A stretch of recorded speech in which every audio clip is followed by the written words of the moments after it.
Goal, nation's leading institute.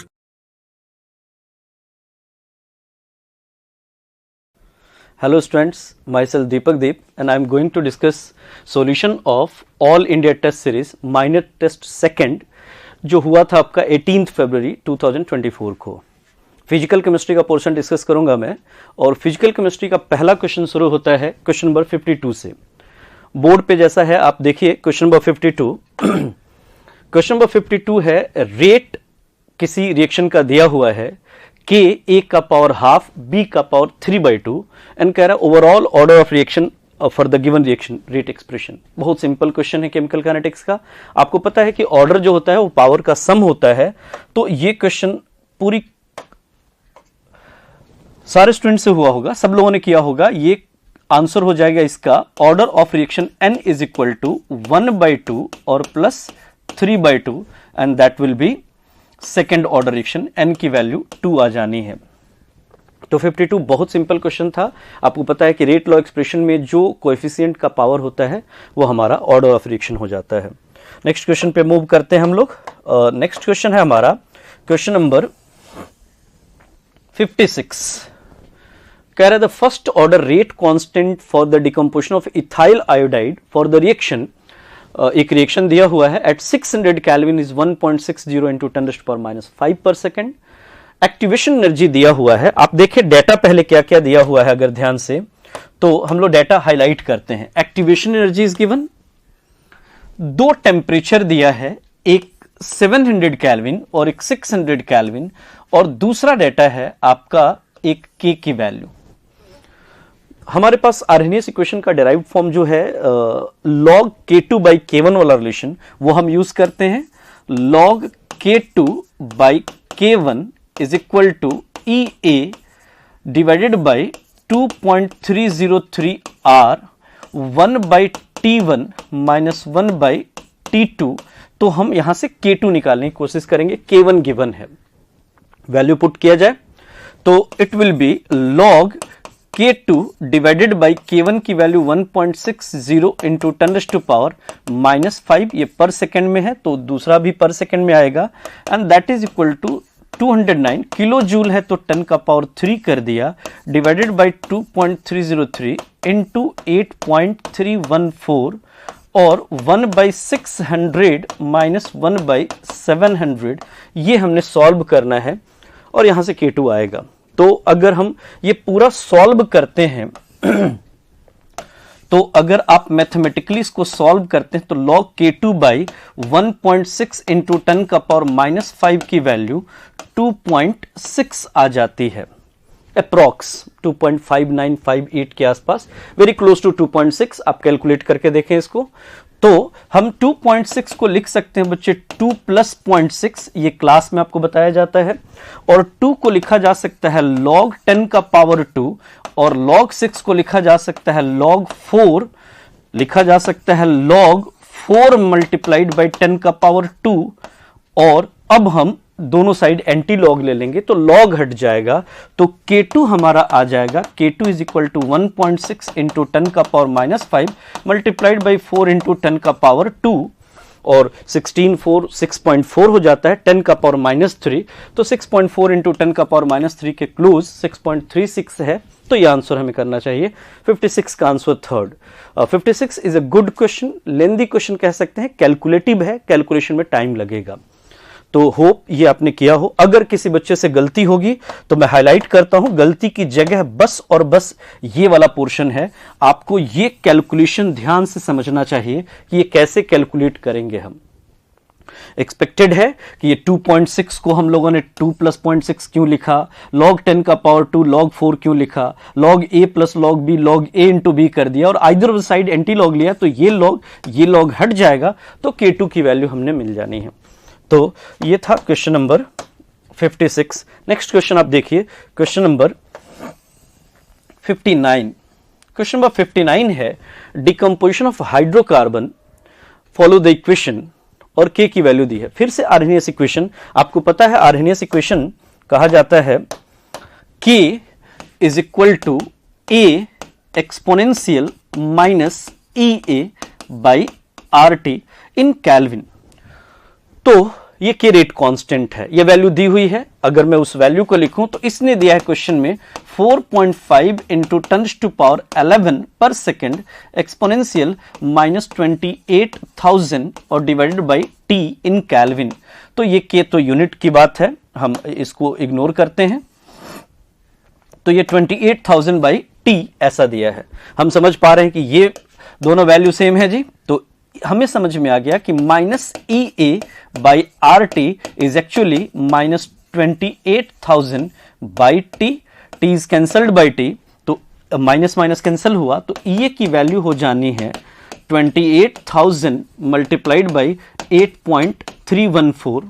तो हम इसका आंसर कर सकते हैं 8 8 64 8 2 16, तो 64 16 7 और जुड़ गया 2.32 इन 792 किलो जूल के आसपास आंसर मिल जाएगा पर मोल में। तो ये जो आ रहा है ये किस में आ रहा है, जूल में। आप किलो करेंगे तो ये 1000 हट जाएगा, तो इसको लिखा जा सकता है 28 इंटू 8.314 किलो जूल। तो आप ये ध्यान रखें, यूनिट में थोड़ा गड़बड़ है क्वेश्चन में, it should be kilo joule per mole, तो वो आप करेक्शन कर सकते हैं। बहुत सिंपल है, यूनिट आप देख लीजिएगा, यूनिट में थोड़ी गड़बड़ी है। नेक्स्ट क्वेश्चन है हमारा, आंसर क्या हो जाएगा जी इसका 232.792 किलो जूल पर मोल। तो ऐसा आंसर हमने कर देना चाहिए। नेक्स्ट क्वेश्चन पे मूव करिए। ये भी कैलकुलेटिव था थोड़ा, क्योंकि केमिकल काइनेटिक्स में आपको बताया ही जाता है कि एक क्वेश्चन कैलकुलेटिव होता है और वो क्वेश्चन और कोई नहीं, आर्हेनियस इक्वेशन का क्वेश्चन होता है। तो ये कैलकुलेशन आपके प्रैक्टिस में होगा, ये अच्छा किया होगा आपने। Question number 62, unit of rate constant zero order in first order chemical reaction. बहुत सिंपल क्वेश्चन, हमें पता है कि के का जो यूनिट होता है बच्चे, के इज इक्वल टू मोल पर लीटर का पावर 1 माइनस एन पर सेकेंड होता है, जहां एन ऑर्डर ऑफ रिएक्शन है। तो अगर हम एन की जगह 0 पुट कर दें तो मोल पर लीटर पर सेकेंड होगा, और अगर हम 1 पुट कर दें तो 1 माइनस 1 हट जाएगा, पर सेकेंड रहेगा। तो 62 का आंसर थर्ड समझ में आता है। बहुत सिंपल क्वेश्चन, ये अच्छा किया होगा आपने पक्का, इसमें कोई गलती की जगह नहीं बनती है। नेक्स्ट क्वेश्चन पे हम लोग मूव करते हैं। नेक्स्ट क्वेश्चन है बच्चे question number 65, in a cell the following reaction takes place. ये एक सेल बनाया हुआ है और कह रहा है कि इसमें कुछ रिएक्शन हो रहा है ऐसा। तो इस क्वेश्चन के लिए अगर आप देखें तो कह रहा है standard electrode potential for the spontaneous cell reaction. जब भी कोई हमें सेल बनाने की बात करता है कि आप सेल बनाइए, दो डेटा दिया हो, तो आपको पता है कि एसआरपी जिसका ज्यादा उसको हमें कैथोड ले लेना चाहिए, जिसका एसआरपी कम उसको हमें एनोड ले लेना चाहिए। स्टैंडर्ड रिडक्शन पोटेंशियल ज्यादा मतलब वो खुद रिड्यूस होगा, दूसरे को ऑक्सीडाइज करेगा। तो एसआरपी को हम कैथोड और एसओपी वाला ज्यादा वाले को एनोड, मतलब एसआरपी जिसका कम को एनोड ले लेते हैं। और हमारा रूल है कि E nought cell is cathode minus anode. तो आपको ये क्वेश्चन भी आसान लगा होगा, ई नोट सेल पता करना है। हाँ, आपको तय करना था कैथोड और एनोड। तो E nought reduction potential of cathode में से घटाना है ई नॉट रिडक्शन पोटेंशियल किसका, एनोड का। चलिए घटा लेते हैं। कैथोड अब किसको चूज करें हम, ये कैथोड है और ये एनोड है। तो आंसर 0.77 माइनस 0.54, तो ये वैल्यू 0.23 वोल्ट आ जाती है। 0.23 ऑप्शन है हमारे पास। सेकंड ऑप्शन अब परेशान करके उसने 23 इंटू 10 का पावर -2 वोल्ट लिखा है। तो ये दोनों बातें बराबर हैं। तो ये क्वेश्चन भी सिंपल था। हाँ, इसमें गलती की एक ही जगह थी, आपको कैथोड और एनोड पहचानना था। तो मुझे लगता है कि कैथोड एनोड पहचानना अब सीख गए होंगे। कैथोड उसको कहते हैं जिसका एसआरपी ज्यादा। तो ठीक है जी, ये था क्वेश्चन नंबर 65। हम नेक्स्ट क्वेश्चन देखते हैं। क्वेश्चन नंबर 67 देखिए, equal mass of solute are dissolved in equal mass of two solvent. Solute का मास इक्वल, सॉल्वेंट का mass equal. A and B formed very dilute solution, the relative lowering of very dilute कह के उसने ये कह दिया कि Na plus Nb is approximately equal to Na itself। अगर हम एक को बच्चे सॉल्वेंट कहें, ए का मतलब अगर हम सॉल्वेंट कहें और बी का मतलब सॉल्यूट समझें, तो हमें पता है कि delta P by P nought A जो होता है वो NB बाई NA होगा, मतलब WB by MB into WA into MA होगा। ये है RLVP। तो आपको पता है कि ये सेम है, ये भी सेम है, मोलर मास सॉल्यूट चूंकि सेम है तो यही डिसाइडिंग फैक्टर है। तो हमें समझ में आता है कि RLVP directly proportional to molar mass of solvent है। जिसका RLVP ज्यादा उसका मोलर मास ज्यादा, और जितना ज्यादा उतना ज्यादा होगा। तो ये क्वेश्चन कह रहा है relative lowering of vapour pressure of solution B has twice the relative lowering of vapour pressure of A, मतलब B का RLVP A से ट्वाइस है। तो हमें समझ में आता है कि MA जो मॉलिक्यूलर मास है सॉल्वेंट का वो B वाले सॉल्यूशन में क्या होगा, हमारा डबल होगा। किससे? A से। तो आंसर हमें कर देना चाहिए सेकंड। सिंपल क्वेश्चन है, इस बार सॉल्वेंट बदला है तो सॉल्वेंट का मोलर मास इंपॉर्टेंट होगा। अगर ये 2 बार सॉल्वेंट बदलता है तो आंसर अलग अलग करेंगे हम। तो मेरे वाले फॉर्मूले में A सॉल्वेंट है, क्वेश्चन में A और B 2 अलग अलग सॉल्वेंट है, तो molecular mass of solvent dependent होगा RLVP और डायरेक्टली प्रोपोर्शनल होगा। सिंपल क्वेश्चन है, एक्सपेक्टेड है कि सबसे हुआ हो, सही हुआ हो। 69 देखिए, E note value of cerium +4 cerium +3 is 1.74 volt. C+4 C+3 में जाता है, मतलब C4 लेस स्टेबल है और C+3 ज्यादा स्टेबल है। इस डेटा से हमको समझना चाहिए, ये डेटा जो कह रहा है, ये डेटा साफ साफ कह रहा है कि C+4 इजिली कन्वर्ट होता है C+3 में, क्योंकि ये पोटेंशियल पॉजिटिव है, मतलब C+3 की स्टेबिलिटी ज्यादा होनी चाहिए। तो C is more stable C+4 C+3, ये रॉन्ग स्टेटमेंट है। तो असर्शन को हमें करना चाहिए ट्रू और रीजन को करना चाहिए फॉल्स। तो आंसर करना चाहिए इसका हमें first, cerium is more stable in C+4, ये गलत है। अगर ये +4 में स्टेबल होता तो इसका पॉजिटिव पोटेंशियल नहीं होता। 69 के बाद हमें नेक्स्ट क्वेश्चन पे मूव करना है। 69 के बाद आप 70 देखिए ध्यान से। The SRP of 3 metallic ions ABC, value दी हुई है SRP की, और ऑक्सीडाइजिंग पावर दिया है BAC। अब देखो, जिसका SRP ज्यादा वो खुद रिड्यूस होता है। SRP ज्यादा मतलब खुद रिड्यूस होता है तो दूसरे को ऑक्सीडाइज करेगा। तो जिसका SRP ज्यादा वो बढ़िया ऑक्सीडाइजिंग एजेंट होगा। तो इन सबों में सबसे बढ़िया ऑक्सीडाइजिंग एजेंट C का सबसे ज्यादा है, तो C सबसे ज्यादा, उसके बाद A, उसके बाद B। ये सही ऑर्डर है, मतलब assertion is true. Higher the SRP, higher the oxidizing power. Reason is true and it is correct explanation. तो आंसर करना चाहिए हम लोगों को इसका third. Both assertion and reason are true and R is correct explanation of A. क्यों? क्योंकि SRP ज्यादा तो ऑक्सीडाइजिंग पावर ज्यादा, SOP ज्यादा तो रिड्यूसिंग पावर ज्यादा। मतलब जितना SRP कम, ऑक्सीडाइज होने की टेंडेंसी ज्यादा, और ऑक्सीडाइज जब होगा तो दूसरे को रिड्यूस करेगा। तो अगर रिड्यूसिंग पावर कोई पूछे तो SRP हमें कम देखना चाहिए, और ऑक्सीडाइजिंग पावर पूछे तो SRP हमें ज्यादा देखना चाहिए, SOP कम देखना चाहिए। तो 70 के बाद हम लोग नेक्स्ट क्वेश्चन पे मूव करते हैं। नेक्स्ट क्वेश्चन है बच्चे देखिए बोर्ड पे 73, इलेक्ट्रोकेमिस्ट्री का, फिर कोलरॉक्स लॉ का एक सिंपल सा क्वेश्चन। कह रहे कि molar conductivities eight infinite dilution KCl HCl और पोटेशियम एसीटेट का दिया हुआ है। बड़ा वेल नोन क्वेश्चन है। और एसिटिक एसिड का एक डेटा और दे दिया है K का। तो पूछा है कि भाई डिग्री ऑफ डिसोसिएशन बताइए। तो छूटते हम लोगों को सबसे पहला काम करना चाहिए कि पहले एसिटिक एसिड का ऊपर वाले डेटा से पता करना चाहिए। आपको पता है कि लैम्डा m के रिगार्डिंग अगर ये बात मैं लिखूं तो KCl और HCl का जो डिफरेंस होगा वो K और H का होगा। तो दूसरे साइड CH3COO, या इसको ऐसा करते हैं हम उल्टा ही लिखते हैं, बेहतर होगा। अगर हम इसको लिखें CH3COO H minus CH3COO K, तो ये न्यूमेरिकली होगा HCl माइनस KCl के। इधर भी डिफरेंस H और K का, उधर भी डिफरेंस H और K का। तो ये तो हमें नहीं पता। X माइनस पोटेशियम एसीटेट की वैल्यू दी हुई है 0.009 इज इक्वल टू HCl का दिया हुआ है 0.038 और KCl का दिया हुआ है 0.013। तो हमें समझ में आता है कि ये 25.9.34 हो जाएगा। तो x इज इक्वल टू 0.034 ये हमारा आ जाता है, और यूनिट वहीं साइमन मीटर स्क्वायर पर मोल है जी। तो ये लैम्डा m मिल गया मुझे एसिटिक एसिड का इनफाइनाइट डाइल्यूशन पे। अब हमको लैम्डा m जो दिया है कंसंट्रेशन उस पे पता करना है। तो लैम्डा m होता है K बाई मोलारिटी और इनटू 1000 अगर K साइमन पर मीटर में है, चूंकि डेटा में पर मीटर में है तो 1000 नीचे होना है। तो लैम्डा m हमने यहां से निकाल लिया, ये क्या हो जाना है, K की वैल्यू 2.72 इंटू 10 का पावर -3 और डिवाइडेड बाई मोलारिटी 0.01 और इंटू 1000।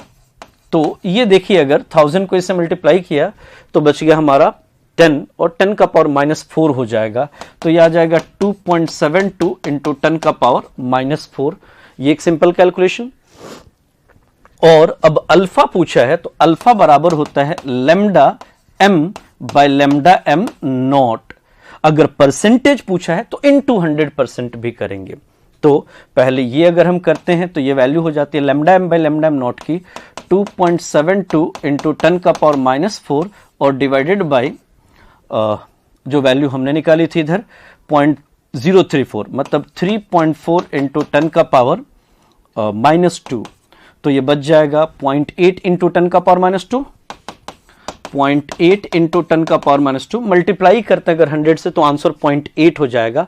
अब इन चारों में से कोई ऑप्शन नहीं है, इस 8 को आप अगर 0.8 समझें तो आंसर 2 होना चाहिए। लेकिन हाँ, इस क्वेश्चन में गड़बड़ी है, आंसर कोई भी नहीं था, 0.8 आंसर आता है और ये मुझे लगता है आपको बोनस मिला होगा। तो ये क्वेश्चन नंबर 8 था, क्वेश्चन नंबर 73 था, आंसर इसका 0.8 होगा।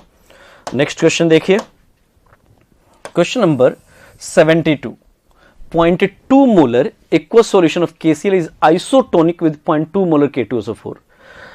KCl और K2SO4 स्ट्रॉन्ग इलेक्ट्रोलाइट हैं। अगर कोई डिग्री ऑफ डिसोसिएशन की बात करता है, अगर कुछ नहीं दिया तो 1 मान लिया जाता है, 100% एनेशन मान लिया जाता है, और अगर दिया है तो वो कंसिडर करते हैं।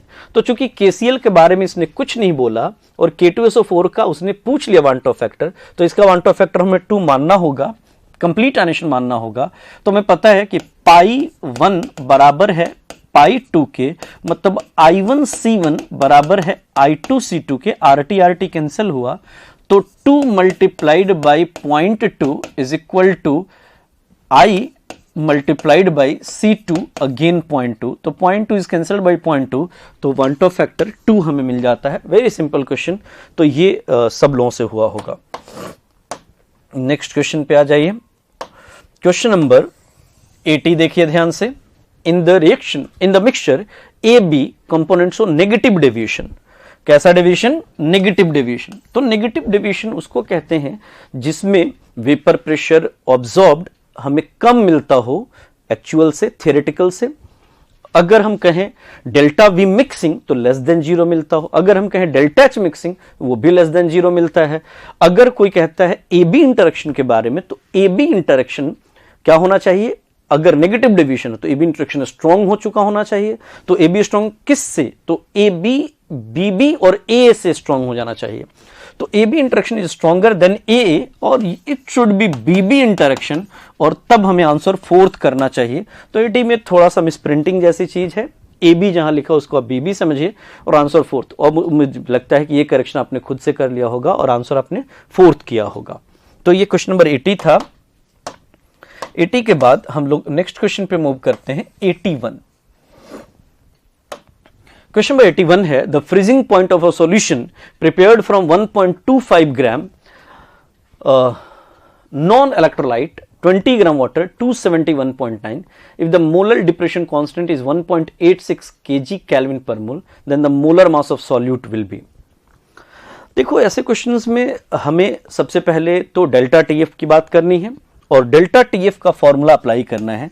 तो डेल्टा टीएफ जो होता है वो बराबर होता है I into K F, molality की जगह W B by M B W A into 1000 अगर डब्ल्यू ए ग्राम में है।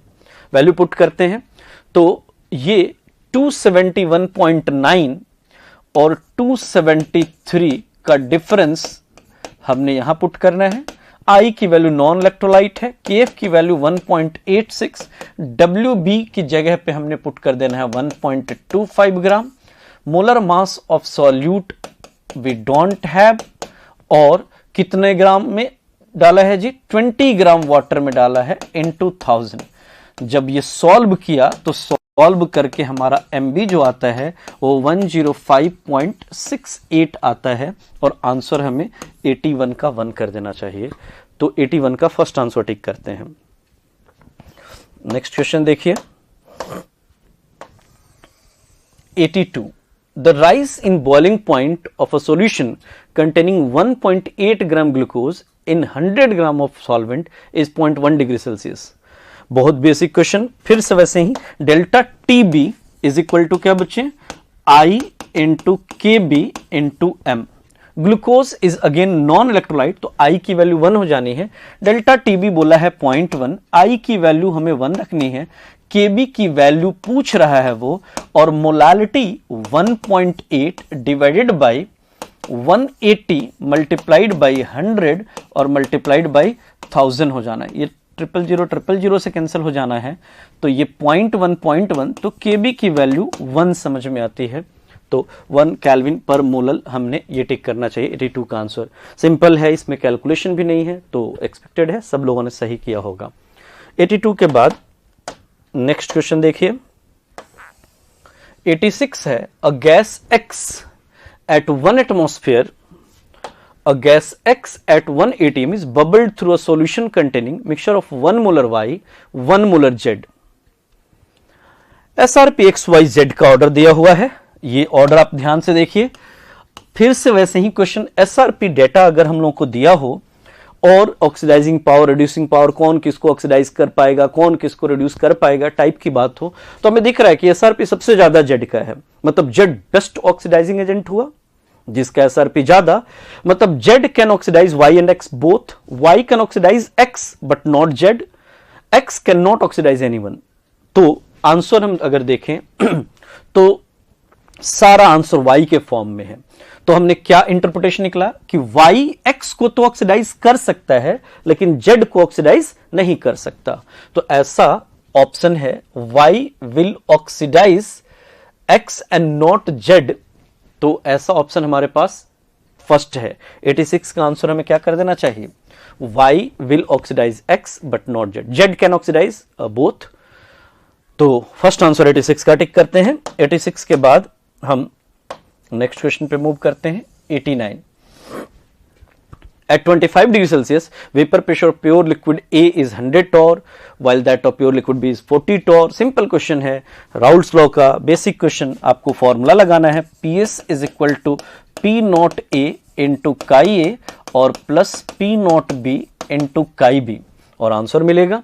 आपको पता है P not A is given कितना J, और काई A काई B के लिए कोई एक निकाल लिया जाए। चलिए काई A कितना होगा, सॉल्वेंट का मोल फ्रैक्शन कितना है जी, सॉल्वेंट लिक्विड, दूसरा B कितना है, A कितना है वो देख लीजिए। A कितना हम लोगों ने डाला है 20 ग्राम ईच, तो 20 बाई 40, 20 बाई 40 और प्लस 20 बाई 80, तो 1/4 1/2 ये हो जाएगा हमारा 3/4 और ये हो जाएगा 1/2, तो हमें समझ में आता है ये वैल्यू 2/3 आ जाएगी। तो P नॉट A इंटू काई, तो 40 ये आ जाएगा हमारा 0.5 और नीचे आ गया 0.75, 2/3 आ रहा है, तो 40 मल्टीप्लाइड बाई 2/3 और प्लस, नहीं ये 40 डेटा नहीं है, ये क्रॉस चेक करिए, ये डेटा है पहला P not is 100 torr, 100 multiplied by 2/3 और प्लस दूसरा है 40 B का 40 मल्टीप्लाइड बाई 1/3। जब हम ये सॉल्व करते हैं तो 100 का 2/3 67 और ये 13.3, तो हमारा 80 टॉर आंसर आ जाता है। 89 का फर्स्ट आंसर सॉल्व करके 80 टॉर हम आंसर कर सकते हैं। तो 89 एक सिंपल कैलकुलेशन है। नेक्स्ट क्वेश्चन देखो बच्चे, नेक्स्ट क्वेश्चन है 92, In the presence of an acid, the initial concentration of cane sugar was reduced from 0.2 to 0.1. देखो ऐसे क्वेश्चन में काइनेटिक्स का ना डेटा जरूर अच्छे से देखा जाता है। ये कह रहा है कि 0.2 टू 0.1 मतलब आधा होने की बात कर रहा है कि t हाफ इसका कितना है जी 5 आवर्स, मतलब 5 घंटे में आधा होता है। तो 0.2 टू 0.05 ये आधे का आधा है, मतलब 2 बार आधा हुआ है। तो एक बार आधा होने में 5 घंटा, 2 बार आधा होने में 10 घंटा, मतलब हर बार आधा होने में 5 ही घंटा लग रहा है। 5 आवर्स 1 हाफ हो जाना, मतलब हमें समझ में आ रहा है कि रिएक्शन फर्स्ट ऑर्डर काइनेटिक्स को फॉलो कर रहा है। तो सेकंड आंसर टिक करेंगे, जिसमें टी हाफ जो होता है वो इंडिपेंडेंट ऑफ इनिशियल कंसंट्रेशन हो, चाहे कंसंट्रेशन कुछ भी हो, हाफ होने का टाइम सेम ही लगे, तो इसको हम कहेंगे first order kinetics. Question number 95 देखो बच्चे, the time required for decomposition of H2O2 is to half of its in small 30 minute. If the decomposition is a first order reaction, calculate the rate constant of the reaction. तो समझ में आता है, आपको पता है कि K की वैल्यू क्या होती है, K is equal to 0.693 by T half. हाँ, यूनिट का ध्यान रखेंगे, वो मिनट दिया है, तो ये हो जाएगा 0.693 और divided by T half 30 multiplied by 60। तो 0.693 और डिवाइडेड बाई 1.8, 1800 आ रहा है। तो 1.8 इंटू 10 का पावर कितना कर दिया मैंने, -3। तो अगर ये इसको हम 0.7 कर दें तो ये 7/18 और इंटू 10 का पावर -3 है। तो 18 से ये कितने टाइम्स जाएगा, 3.85 इंटू 10 का पावर -4 के आसपास आंसर हम कर सकते हैं क्वेश्चन नंबर 95 का सेकंड आंसर। देखिए आप, नेक्स्ट क्वेश्चन है 98, लास्ट क्वेश्चन है फिजिकल केमिस्ट्री का।